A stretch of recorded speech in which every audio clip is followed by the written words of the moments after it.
dahil magbutang da. Oh, sakto na. Bright ka na. Wrong si- Welcome to our life in Korea. Simple life, farming, and family. Subscribe and join us.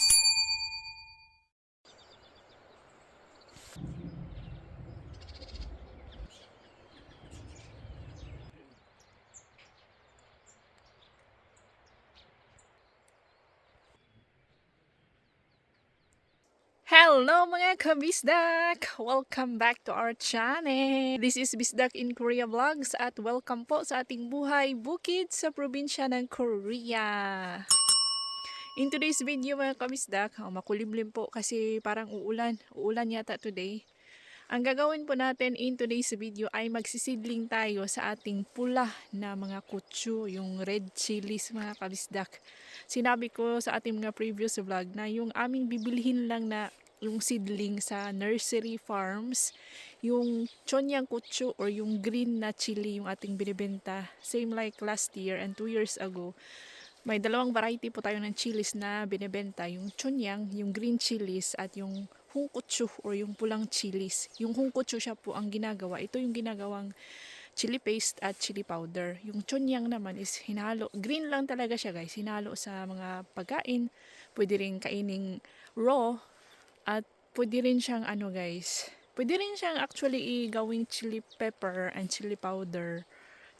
Oh, yun nga, pero mas maanghang, napakaanghang po ang chonyang kutsu. So yun ang ating isisidling today. Kami na po ang magsisidling kasi this time hindi na magsisidling ang mga nursery farmers kasi late na. Gusto naming late itanim ang ating mga hungkutsu kasi kapag late tayo magtanim, so late din nating ma-harvest. Napakaganda ng presyohan tuwing September, which is late na. Kasi kapag peak season tayo mag-harvest, napakamura. So yun na po ang ating technique this year. Late na tayo magtanim ng hungkutsu. So tara with the boys, ang tatlong itlog, syempre kasama din natin with Daddy. So dito po kami magtatanim sa Eco House. Diyan sa gilid ng bahay ni Biana, diyan sa Eco House. Kasi ipapasok po natin ang ating mga chili. Ipapasok po natin sa loob ng Eco House ang ating seedling kasi ano pa, malamig pa sa labas. 뭘 좋아? 뭘 또 심어? 아니 그거 안 돼 얼어서. 이거 어디서 가져왔어 이거?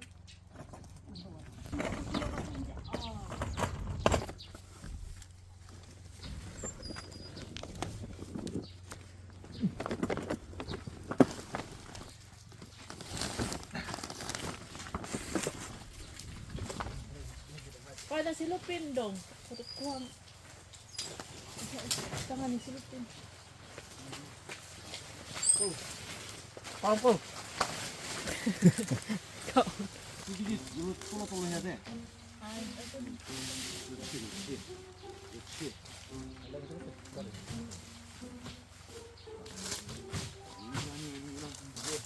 이제 썰티볼 해야 되거든. 썰티볼.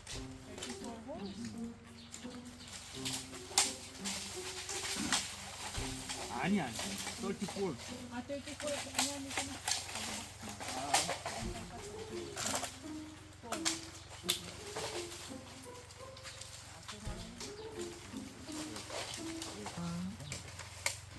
아니 됐어. 아니 아니면 뿔랑 셀로핀인가 그걸 Ah. Yung pang plaster niya. Oh, oo nga na. Lukpon, oh. Tayo sa hapsay sa tanan. Oh. 여기 다운해서 하고 Ah, tayo sa loob. 있으면 셀로핀 하고 이렇게 하자. Tayo, wait. 아이 이걸 왜 이렇게 해? 뭐 뉴슬리스잖아. Ah, 몰라? wrong. Instruction. 띵킹을 해봐. Sorry. 그냥. Tayo sa, wag ko kasabot. Tayo sa. Adana ko na balik no. Butang mo na. dahil magbutang da. Oh, sakto na. Bright ka na. Wrong sin. 추워 맞아.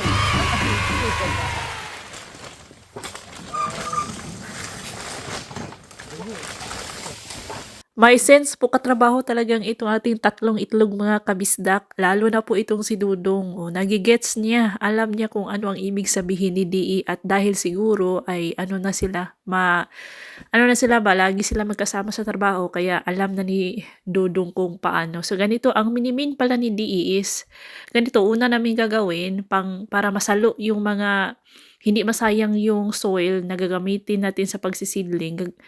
Isasapin natin yung vinyl sheet, yung plastic sheet. Then after that is, after malagyan ng soil yung lahat ng tray at malagyan ng seedling, chili seeds, ay gagamitin natin silang pang tabon, pang cover para protection sa init at tubig, yung moisture. At maprotektahan din sa sobrang lamig itong ating seedlings, kaya tinatakpan namin sila ng vinyl sheet at kumot.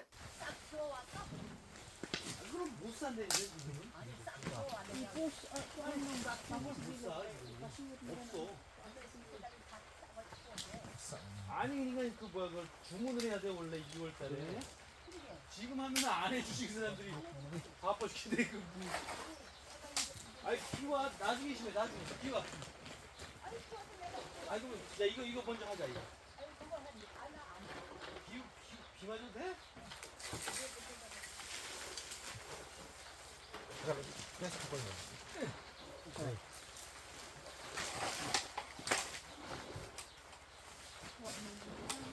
안 싸우나?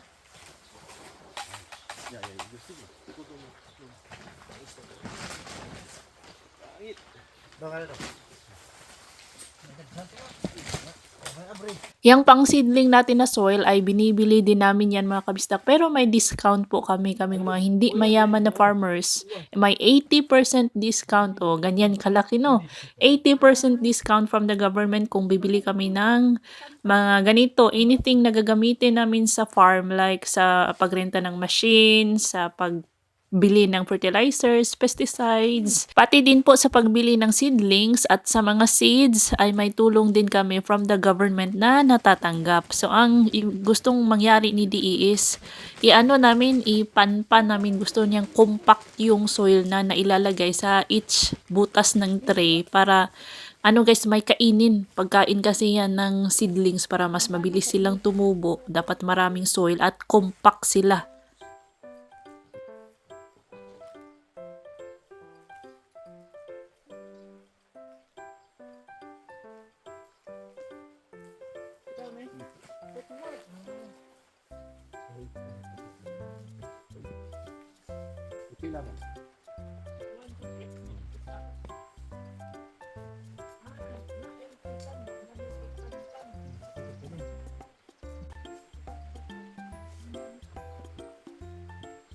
안 덥나?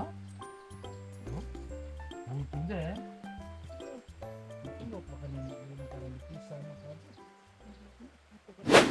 And for today's lunch mga kabisdak ay magluluto tayo ng very easy. Alam kong alam din yung lahat paano lutuin po ang mga sapayan, shrimp. Ano ba sa Tagalog ang shrimp ha? Hipon. Opo. Hipon with Sprite and lalagyan ko siya. Meron po tayo ditong mga hipon. Yan po ang ating mga hipon mga kabisdak. Frozen po iyan sila. Ready na ako ng garlic, yung butter kukunin pa natin. Tapos mag-experiment ako mga kabisdak. Lalagyan ko ng oyster sauce. Hindi ko alam kung nilalagyan ba talaga yan ng oyster sauce. Oyster sauce and crab sauce. Ang bigay ni Miss Song, Pinay din si Miss Song na nasa Bisdak in Korea. Ito po ang chili oil. I-try kong lagyan ng chili oil kung ano ang resulta. Let's see mga kabisdak kung masarap ba. Syempre may ketchup. At ang ating Sprite, ito po ang Sprite dito sa Korea. Chil Song Sai Da Zero. Ito po ay ulam po ni DE. Kumakain naman ng hipon si DE. Ito is luto po ni Bianan. Si Bianan lang po ang alam kung paano ito lutuin. Hindi niya pa ako tinuruan.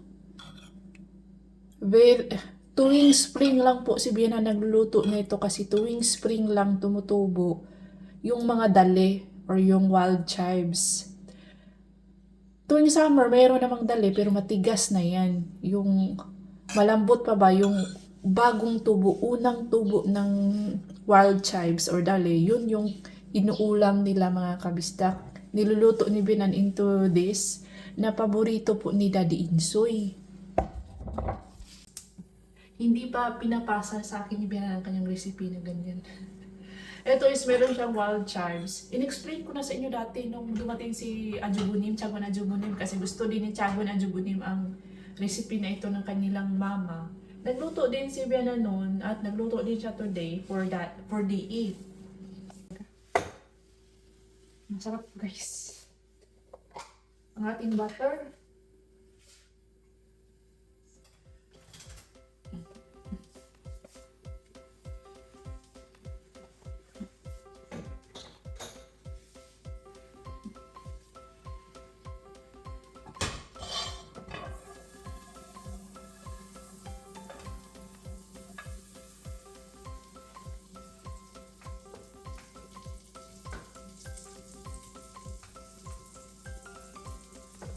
Lagyan ko po ng konting mantika.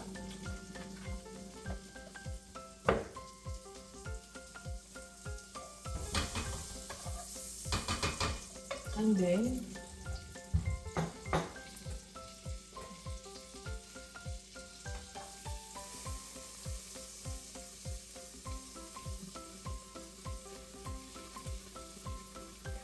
malamig po today mga kabisdak. Malamig today. And this morning, nakulimlim, walang araw. I mean, walang sikat ng araw ba?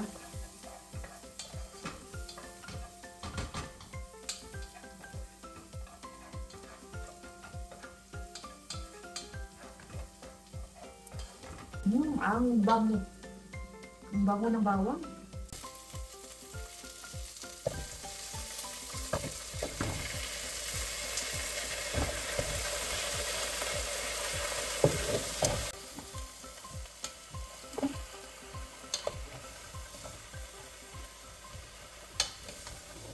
Take note mga kabisdak ha, hindi po ako marunong, hindi ako expert sa pagluluto. So feel free to comment kung ano ang hindi ko nilagay, ano ang mali, ano ang kulang. So comment lang kayo para may matutunan din ako mga kabisdak tungkol sa pagluto ng hipon.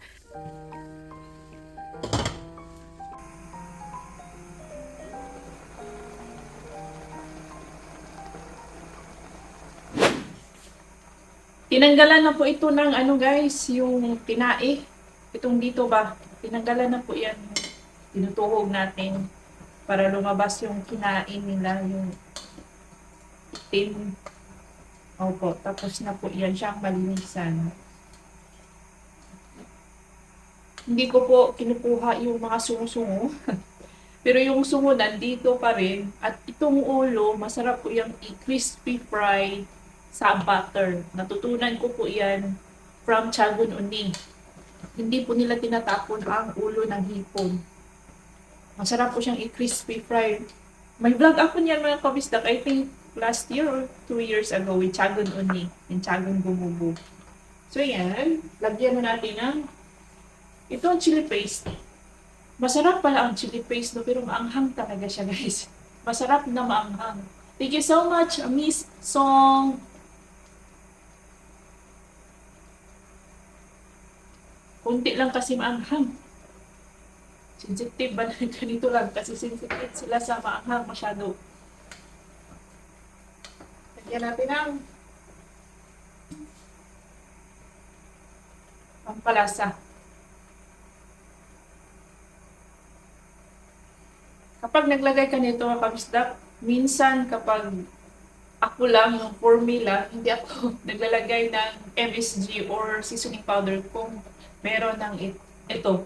Pero since mga lalaki natin is, lalo na kapag galing Pinas, masyadong malalasa yung ating food. Malalasa at medyo mahilig tayo sa maalat. Kaya tuwing nandito po sila, nag-a-add ako, ina-adjust ko yung aking timpla. Naglalagay ako ng more asin at more seasoning powder. Tamang-tama kasi may magic sarap po tayo dala ni Lungkoy.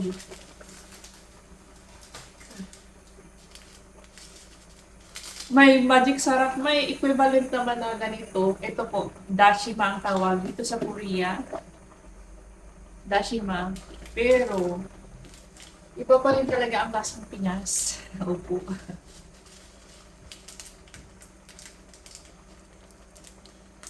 May sangkap ng pagmamahal, Charis. May gunting naman ako, pero talagang tell me you're a Filipino without telling me you're a Filipino. May gunting pero ginagamit ang ngipin. Pag nakita yun ni DE ay sasawayin ako for sure. Ketchup para may pula-pula ang color. Para magpula-pula po ang ating sauce, lagyan natin ng ketchup. Ayan. Ayan lang.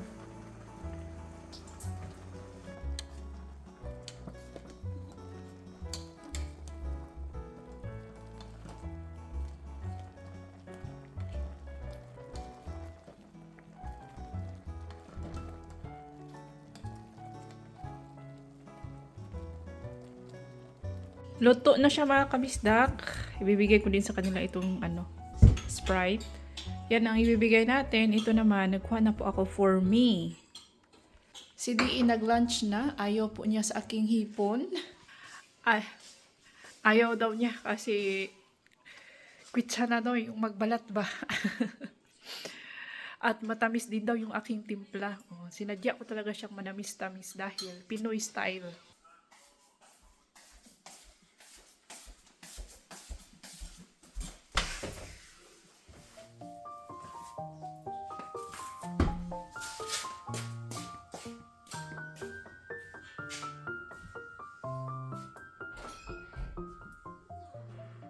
Itong pintuan na to ay lagusan po yan. Oh, lagusan pa ito kung Encantadia, Charis.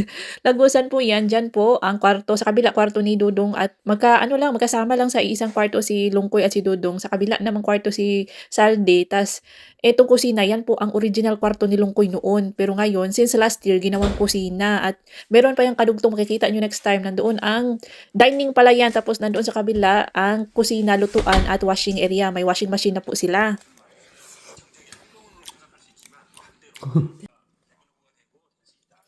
Perfect na po ang ating spring onions kimchi. May pork belly po tayo. Yan po ay leftover po yan kagabi.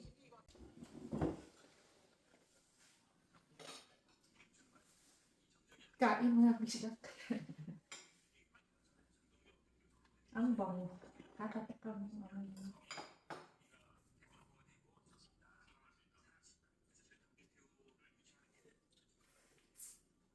Kain po tayo mga kabistak. Masarap naman, okay naman ang lasa. Masarap talaga pag si Ajuma ang nagluto. Love your own. Ganyan man yan. Sino pa ba ang magmamahal sa ating sariling gawa kundi sarili din natin, di ba? Shout out po kay Ma'am Joanna Abril dyan sa Qatar. Kay Ma'am Jana OMG Villar na laging nakasubaybay sa ating mga vlogs. Thank you so much. Shout out to Ma'am Janice Castro. Magpakabait ka na daw, sabi ng nanay. Siguro ito ni Ma'am Janice Castro ang nagpa-shout out ba. Kanang ma'am, ug di pa gani magbinuta ni si Ma'am Janice Castro ay kunuta ng ijahang bugan. Joke lang. I feel you po mga nanay. Alam nyo, mahirap at nakakatakot po magpalaki ng anak sa ngayon, sa panahon ngayon. Kasi alam nyo na ang mga bata is matitigas na yung ulo. Hindi naman lahat ha. May mga bata naman na maayos yung paglaki, yung masunuring bata. Pero meron talaga mga bata na kahit gaano mong dinisiplina, in-apply mo na lahat ng parenting lesson one-on-one, pero may mga bata talaga na sadyang matitigas ang ulo, ewan ko ba. Pero ipagdasal mo lang yan, ma'am. Ipagdasal mo sa Panginoon, din yan, magbabago din yan at musubay na sa maayong dalan. At ang napansin ko rin sa mga bata ngayon, ay mahihina po sila, weak po sila sa kanilang emotional na side. Kapag napagalitan mo or napagsasabihan mo, ay wala na. magtatampo, tas yung iba worst pa is yung alam niyo na yung yung kitilin yung sariling buhay, mabilis po silang ma-stress, ma-depress, 'di ba? Kaya hindi po basta-basta, hindi easy job ang pagiging nanay at tatay, mga kabisdak. O sa mga lahat ng parents diyan, laban lang para sa ating mga anak.